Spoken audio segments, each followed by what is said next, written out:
Welcome back to Mushoku Tensei Jobless Reincarnation, anime review episode number 16. This is the 21st episode of the series, which is called Turning Point 2. Yep. This one covers roughly chapters 8 through 10 of the 6th light novel, which means we have 3 chapters left. But here's the thing. There are 2 episodes left.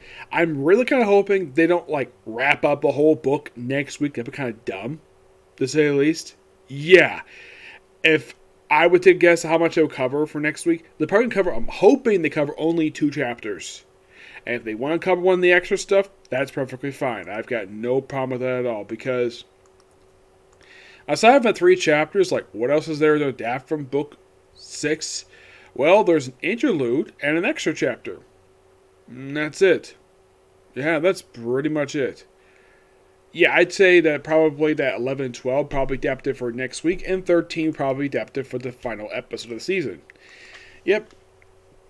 What exactly happens this episode, you might ask? Well, a series of minor events, but there was a big one halfway through the episode.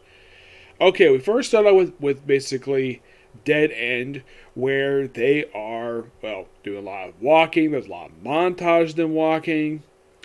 And they're basically riding with a ox this time instead of having a carriage, which seems quite odd because they had a carriage a couple episodes back, and now they got an ox for some reason. Yeah, there's no explanation of why the heck they switched from an ox to a cart to a ox. It makes no sense at all.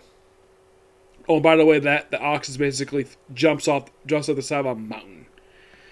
Yep. So they've been along for a while, and they stop at some inn, see some dragons, and they stop at a campsite. We have Rudyard and Eris sparring with each other, and afterwards, he just like Rudyard won. He acknowledges her as a full-fledged warrior, not as a child anymore. And she's like, "Oh, pinch me, Rudius. My Jimmy." And you probably think, does he pinch her arm, pinch her cheek? Nope, he pinches her breast, which she proceeds to punch him for it. I should also point out, though, that they don't actually show it in the act. It seems like he pinched her breast. In the book, it's noted he actually pinched one of her nipples. Yes, seriously. It's a minor change, and not really a big issue with that. So, yep, it's like she probably hoping to pinch someplace else, but not there. Not there. So, then afterwards, they go up the mountain, and of course, take a detour. This is a lot of the stuff from this beginning portion of this episode. This actually is from chapter 8. Though they cut a lot of the world expanding stuff. They cut a lot of stuff out for time reasons, per se. You could say they cut out a lot of chapter 8, but they adapted some of this chapter for last week's episode, and this one they adapted some of the rest of it, but at least a lot of it was adapted. So they basically walk this, looks like this interior hallway, where then they come across, they have to stop because basically, Roger and Eris stop because 2 very odd-looking people pop up out of nowhere. Of course, this is revealed to be Alger, the dragon god, and a woman named Nishiti, where Eris and Ryder are scared of these 2, but not Rudius. Where Archer does know who Ryder is and Eris is. He does cut the bit out where, red hair swordswoman, he just sees her and just doesn't make a description of her. Just says, Eris, Brutus, Garrett. And eventually then Rudius steps in and says, excuse me. And she says, who are you? Says, I'm Rudius Garrett. There's a bit of dialogue cut out here, but it's not real at that point. He does explain who his parents are. Which part of the branch, basically. Whose son are you? He mentions Paul Garrett. And of course, Archer mentions, Paul Garrett doesn't have a son. He has 2 daughters. And Rudius is like, really? I'm his son. Yep. And then, of course, he proceeds to... then when he says, do you know someone called the Man God? And he's like, oh yeah, he possibly might... And of course, he starts attacking Ryder. They fight for a bit. Pretty interesting brawl. Eris tries to step in. She gets basically tossed away pretty easily. Ryder is knocked down. Rudius tries to... And of course, Eris tries to throw a fireball. Doesn't work. Rudius basically throws some attacks at him. At one point, using some earth magic to actually, and then of course to so he can lean up, they'll launch a humongous ball of mana right at Oshard. Basically, he had this window open, which gets shattered, and he's like, "Huh, this magic is on the level of Lapis." He's connected to Ryder. He doesn't mention it to him, and then he proceeds to get this. Rudius tries to attack him, and then the guy proceeds to put his hand right through Rudius's chest. And then Rudius thinks he just man, I got promised for 2 years, there's so much stuff he wanted to do. And he wakes up in his dreamscape, meets the man guy, gets an explanation of who the heck he is, and does thank him for what happened with the previous episode, which was great. What else? Oh yeah, he does bring information about Archer, the fact he is a terrible person, the fact that he has some curses on him. One, of course, is fear. And doesn't mention the fact that he somehow knew who he is. Well, he does bring up who he is, but he brings up the whole thing that somehow Paul Garrett was not supposed to have a son. He did bring that up to him, surprisingly. And he thinks, oh, he's going to pass the afterlife because he died.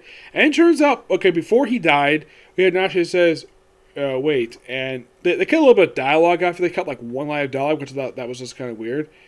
And then, of course, the hole in his chest completely disappears. And he wakes up, on Eris's lap. And he's happy alive. And this I thought was really nice of him to do, which I don't think it was mentioned in the book per se, but what he did, he was about to cough up some blood. So instead of basically spilling it on Eris, he proceeded to turn himself over and do it on the ground, which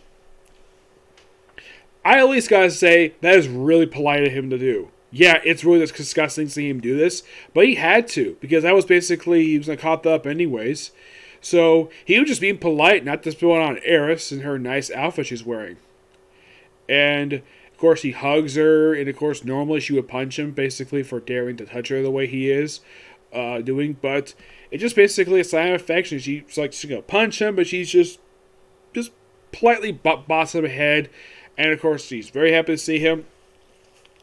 Excuse me.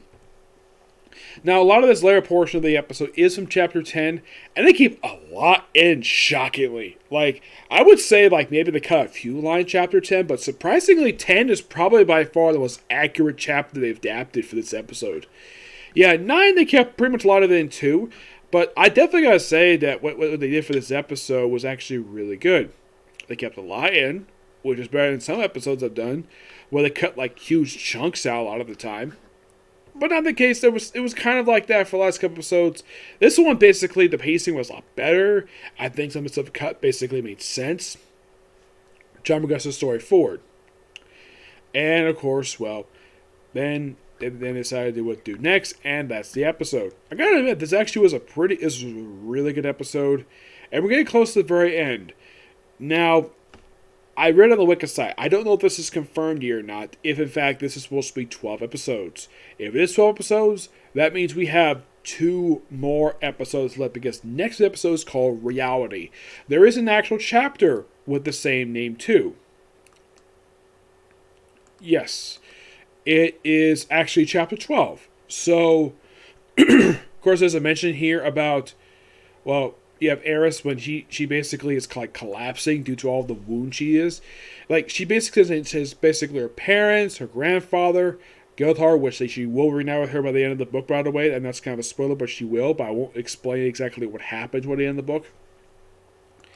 So, my guess is that next week they're going to cover chapters 11, I hope so, because, well, I think 13 should in fact be covered in its own episode, along with the interlude.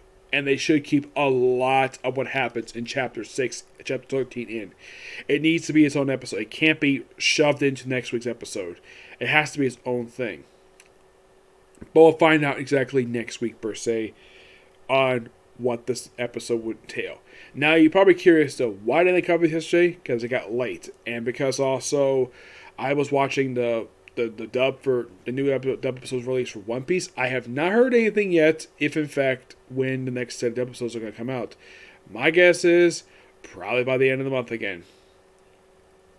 my personal guess, probably in about 3 weeks from now. Yes. Now, how much episodes to cover? Who knows? Because I'm waiting on Funimation to basically announce that. Okay, so that's episode review. Next one's going to be Demon Slayer. Okay? Next video. Bye.